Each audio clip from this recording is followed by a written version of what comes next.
Howdy chaps, and welcome back to Graham's Restorations, where on this fantastic episode we are working on the XY. We are doing rust. Yes, you heard it, we are back into the rust.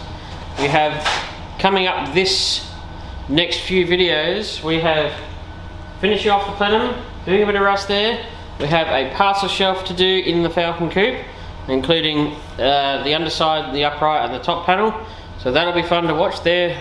My next few videos. I'll also show you in a brief second after our wonderful intro what I've actually got done on the EJ in between things. I know it's been a few days between videos, but life has a fantastic way of getting in the way. So enough chit chat, here's a fantastic intro.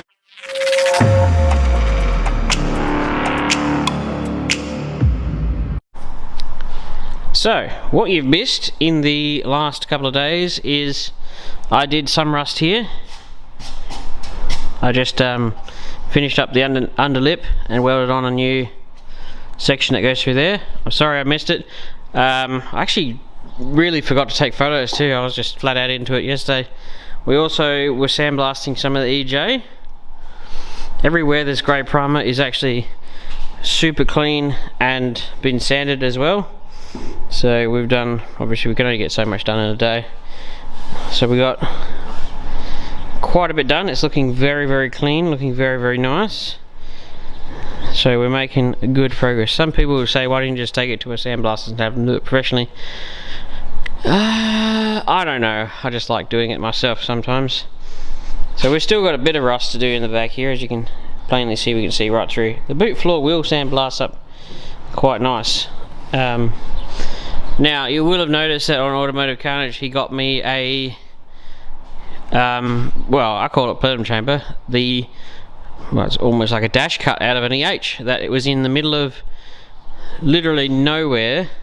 I actually saw that EH in one of his videos and it was on screen for probably 2 seconds, I reckon. No, not even that. It was on screen for virtually no time at all. I saw it, went, you sir need to go back and have a look at that. And he sent me some photos and I went, oh, excuse me, if you wouldn't mind going back and cutting that plenum chamber out, I'd be most grateful. That EH had, I don't know what, I reckon I don't know what happened to it, but it was crushed hugely hard through the pillar and stuff. It was bad. I'm like, ooh, don't know if you would have walked away from that one. Either that or it was parked somewhere and a tree fell on it and then somebody just stripped it for parts and then dumped it, which seems to happen out there. But it had a perfect plenum chamber in it, and I don't know whether or not it was because it's a super dry climate out there or because it spent many years upside down, but the plenum chamber in that thing is perfect. You'll see why I need one for this. It is just chronic. This one is ready for the bin. Yeah, so hopefully, and I'll be using, oh, and of course my dashboard's got a dead big chunk missing out of it, so hopefully that should go quite nicely. But the only difference in them is this top section,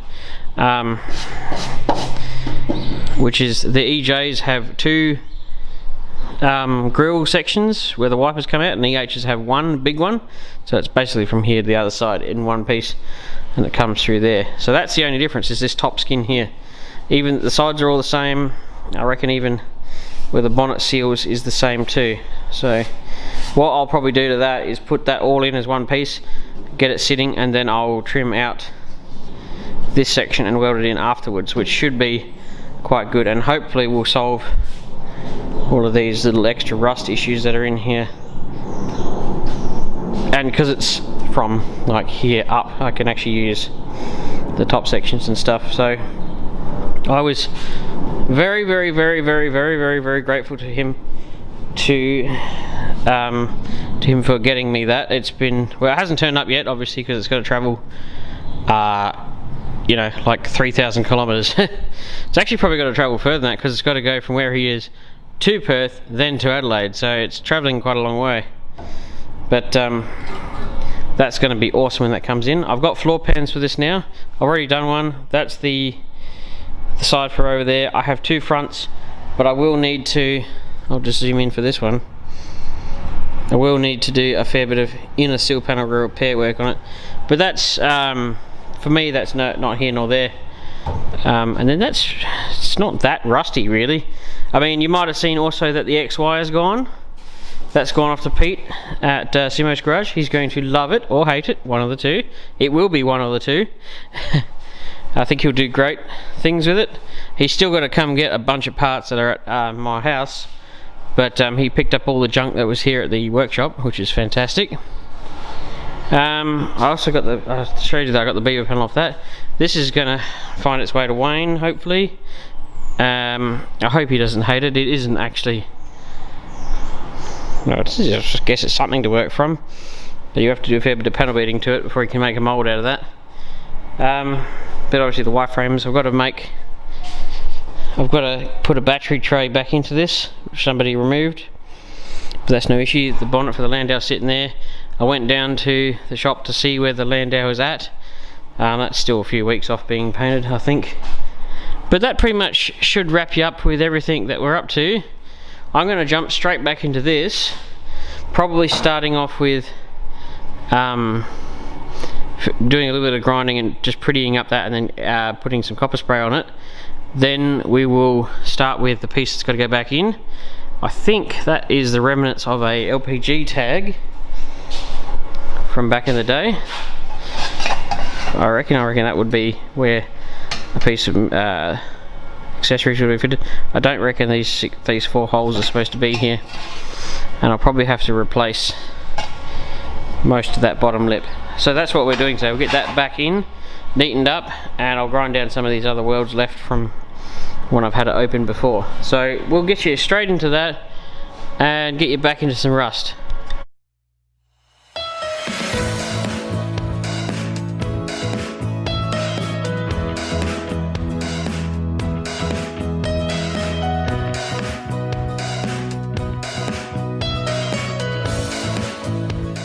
Right, so we've just bare metal that, finished off a couple of welds, ground them down, and we've copper sprayed it, so we've got some primer between the steel.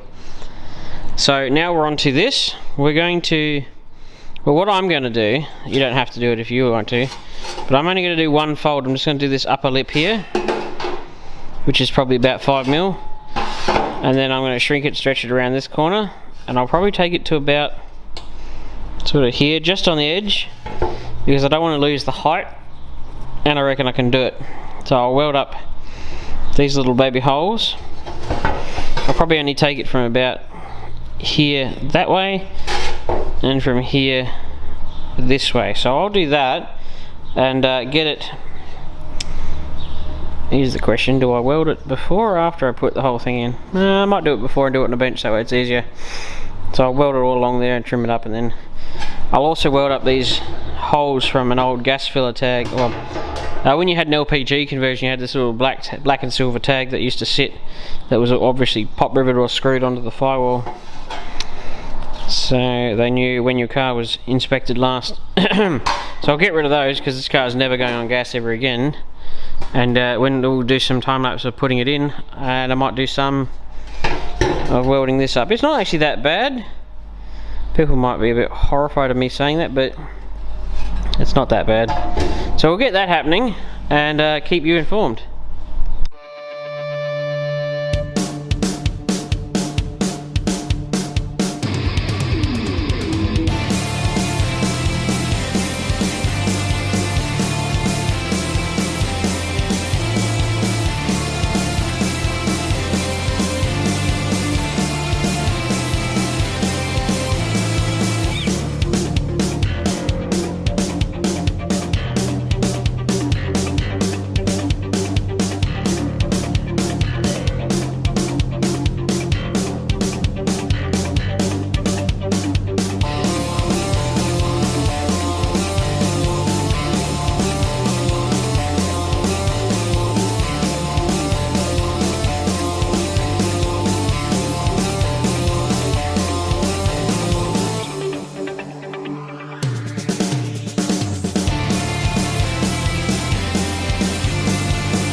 Alrighty chaps, I've just switched to the other camera so I can get you a bit of a close-up, and it has come along quite nicely. I'm going to grind that down in a second, and then you can then we can turn it on its back, and I've just got to weld up a couple little baby holes, but that is the lip done. So a little run through, put it through the folder.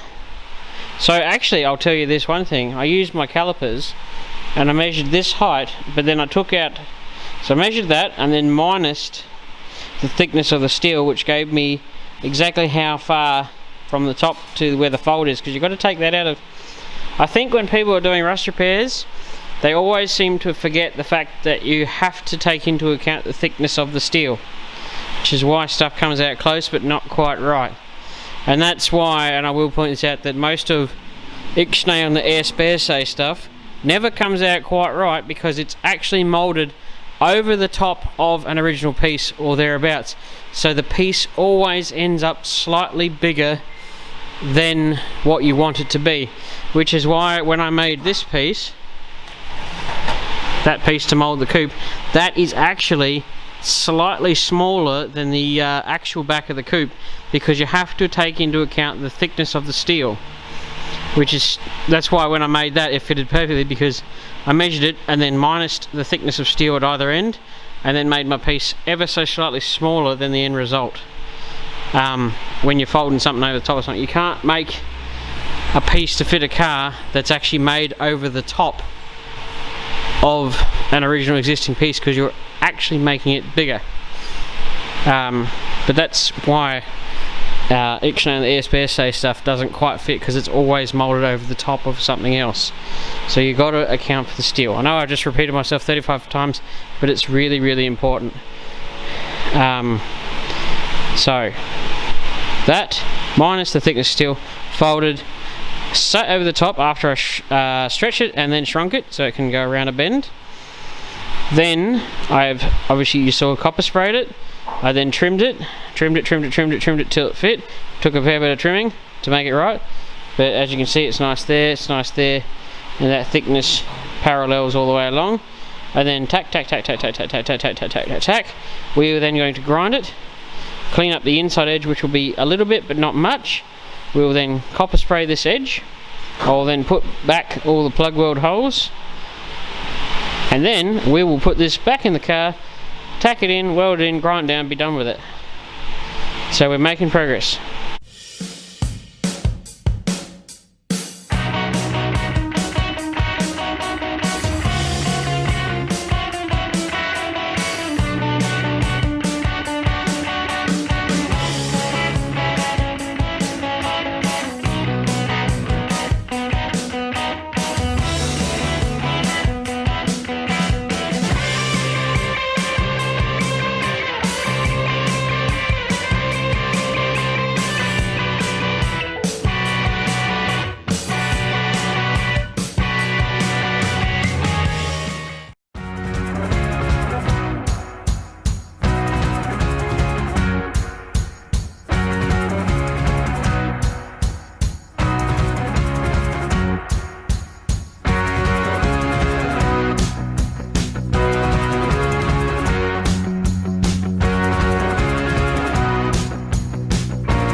Alrighty, that's all welded in. Well, it's not quite, I haven't finished yet, as you can see across the bottom, but you're getting the general idea. It's coming in quite nicely. Yeah, so I've got to drill some plug weld holes. I've got to grind down some of the welds that are in that groove, which are going to suck a little bit, but luck of the draw really. But we're coming along quite nicely. it's all going back together quite well. I'm not a big fan of cutting these plenum chambers open like this, but it sort of started with doing this corner, and then you're like, oh yeah, okay, so it's not too bad, and then did that corner, and then damn it, and then keep going across, and then by the end of it we've opened up the whole thing. So win some, lose some. But I don't want to bore you with too much talking, but you could enjoy some time-lapse today. It's a shame I'm not going to get a huge amount done, but this stuff, as you well know, rust repair is incredibly time-consuming. So at least I'm going to grind this down in a second. I won't bore you with that. And I'll redo some plug welds, and then I reckon we can call it a day at that point. It's not perfect, but that'll do quite nicely for that being back in there now. So basically we ran through making the lip, welding it on, shaping it, and then assembling it, and then putting that in there.